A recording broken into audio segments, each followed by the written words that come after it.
I speak to private companies, I tell them that now is the time to seriously consider previous practices on lobbying and to think always about what is the common security interest. Thank you, Davor, and thank you, Jack, for the kind words for my country.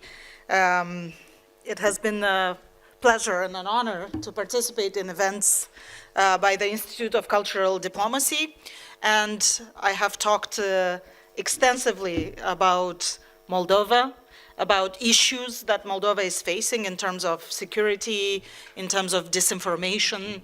But today we are at the Berlin Economic Forum, and also, as you mentioned, we have a selection of speakers from Moldova. So I decided to concentrate on something that matters a lot for Moldova, and that is geoeconomics. We live in extraordinary times. I don't like to quote Lenin, but there is a quote that is attributed to him that says, there are decades where nothing happens, and then there are days where decades happen. He didn't quite say that, but something similar. And I think you, just as me, wake up every day and think, well, what other news will we get, and then how will this influence not just the region that matters for Moldova, Eastern Europe, but how does this influence the world order and sort of the geopolitical and geoeconomic alignment all throughout the world. And we actually had here speakers speaking about education. I completely agree. And then we had some information about Moldova and the financial sector. I have the privilege of having been both State Secretary of Education and Minister of Finance. And I relate to sort of both sectors very much. But then as Prime Minister, I've had to deal mostly with crisis management and geopolitics and geoeconomics. So actually, I want to concentrate on industrial policy and what it means for the security and the strategic independence of Europe. I realize that me and our next esteemed speaker, State Secretary Kistol from Moldova, stand between you and lunch. So I will try to concentrate on the forward-looking recommendations. So when I was growing up and learning economics, I don't know about you, but industrial policy was seen as sort of a no-no. We sort of believed in, build the fundamental institutions for a market economy, and then they will come, like in that movie by where Kevin Costner says, build it and they will come. But then actually countries never stopped doing industrial policy. And we have seen a lot of sort of active involvement in key strategic sectors by different countries. So, and we've seen this grow tremendously after COVID, right? So Inflation Reduction Act, and then we saw decisions in the EU, and we see China and decisions on industrial policy that have been very active and very effective, I should say. And so actually people started waking up to the fact that it is a reality that states, and when I say industrial policy, I don't mean just industry, right? I mean sort of decisions of the state to support a specific sector of the economy or a specific product or a specific innovation. And so we saw sort of a recognition that industrial policy matters, but then we also saw a recognition that this will grow. And so in 2023, actually last year, I think, the IMF released its first analysis on industrial policy interventions, and it found something like 2,600, so 2,600 industrial policy interventions just in 2023 by different states, and half of them were in the US, China, and the EU. And then, you know, if you look at the rationale of these interventions, then, you know, some were driven not by sort of, or most were driven not by traditional objectives like competitiveness, but rather new objectives, first and foremost, security, but also green and digital transitions, supply chain resilience, and then, you know, geopolitical and sort of strategic considerations. So if we look at the EU, for example, then, you know, we had the new industrial strategy for Europe in 2020. We had the 2023 European Chips Act. We had the Net Zero Industry Act, the Critical Raw Materials Act, the Strategic Technologies in Europe platform. And these are just some of the sort of regulations that have a very clear industrial policy objective. And so, you know, we have seen, as I said, this COVID-19 pandemic influence approach on industrial policy, but then very quickly we saw how the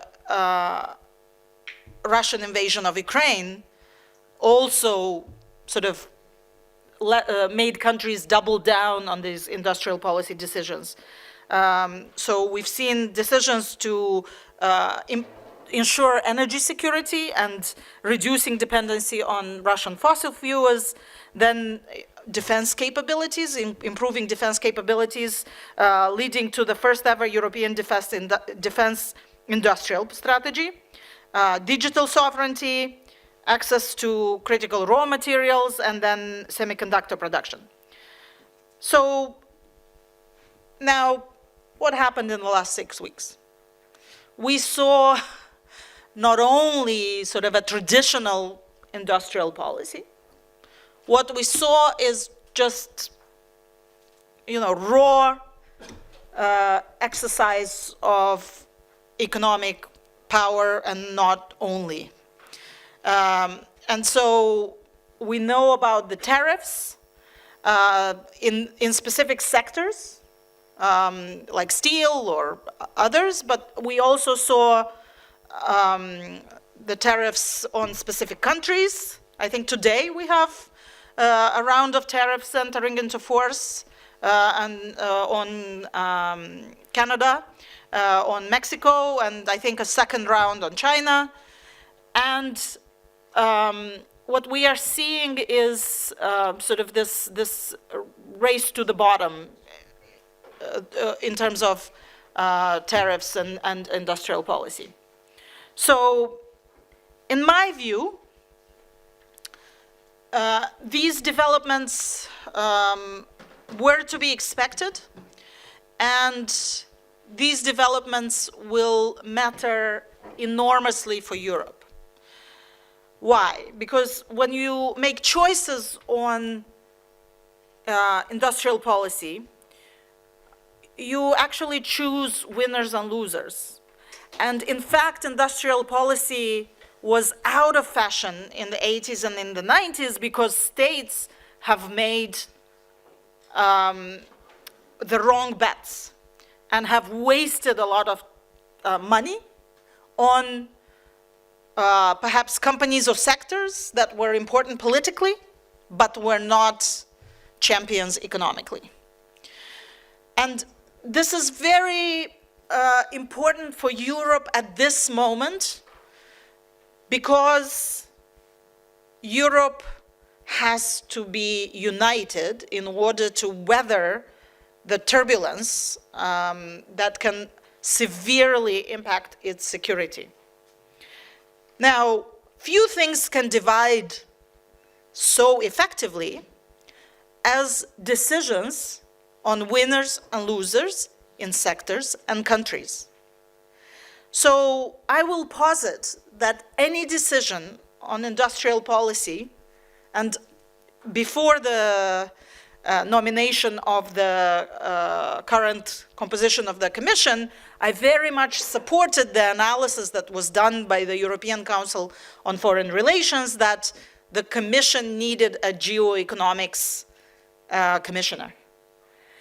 And for me, decisions on industrial policy will matter very much for growth, for defense, for the future of Europe, and for the security of the continent. So there are 4 principles that I believe the European Union and European Union member states should keep in mind when taking any decision on distribution of money that will in effect be industrial policy, or at least the most important decisions. One is any decision should maintain unity and cohesion to strengthen the union and the single market. So, as the EU pursues more active policies in response to these geopolitical and geoeconomic challenges, it must balance national and union interests to avoid fragmentation. When I speak to private companies, I tell them that now is the time to seriously consider previous practices on lobbying and to think always about what is the common security interest.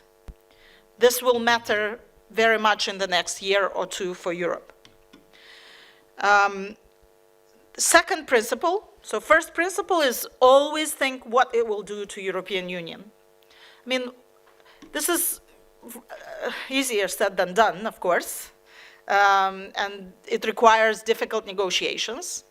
But I think everybody will have to sort of find a common ground and maybe sometimes cede for this higher purpose goal. The second principle is to ensure transparency and accountability. Again, I think this can help a lot with trust. I talked last time when I was here for an ICD event about disinformation. And to me, the main objective of disinformation is erosion of trust. And liberal democracies can only work on the basis of trust.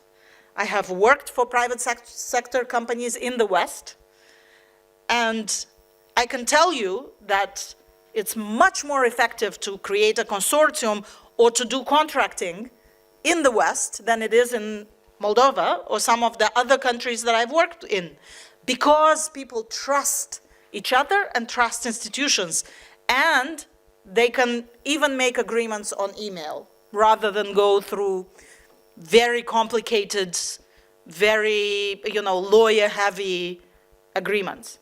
So we need to make sure that we continue to foster trust of the citizens and trust of governments. Transparency is very important for that, even if you have to make quick decision-making.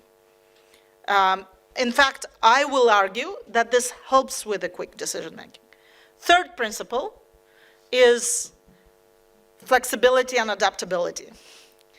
And I actually don't think that this is this goes against sort of the first 2 principles. And I do think that transparency allows for feedback that can help countries quickly pivot if they have made the right choice.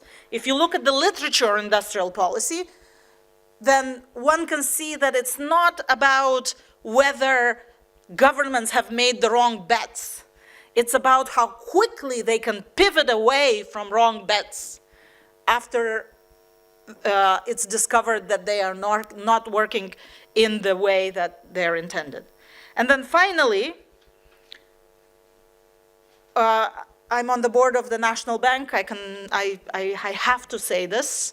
If you look at the literature, you cannot have an industrial policy, which is, really a micro policy, without having a sound macroeconomic system. So we should still think about inflation and financial stability. I will argue that we need new tools to think about inflation because they are not sort of traditionally demand-driven like they were. They can be driven by supply chain considerations, this industrial policy considerations, geo-economic challenges, expectations, trust and confidence. So, but we need to ensure that we don't see this massive volatility, particularly because of inflationary expectation. When I was in office, we had massive stagflation, and it was because of the invasion of Russia into Ukraine and the loss of supply chains and so on. But this is actually sort of having multiple impacts that are difficult to overcome, even if it only lasts temporarily. Because we all know that, you know, if a company fails in that moment, if it has, you know, 1 or 3 difficult months, after that it might not recover. So, in conclusion, I believe that if we are talking about economics, we have to recognize that economics has become geoeconomics. We have to think very proactively about decisions that are made by governments that constitute industrial policy. And in Europe, this active thinking about industrial policy considerations and objectives can have a very important effect on European unity and European strategic autonomy. Thank you very much.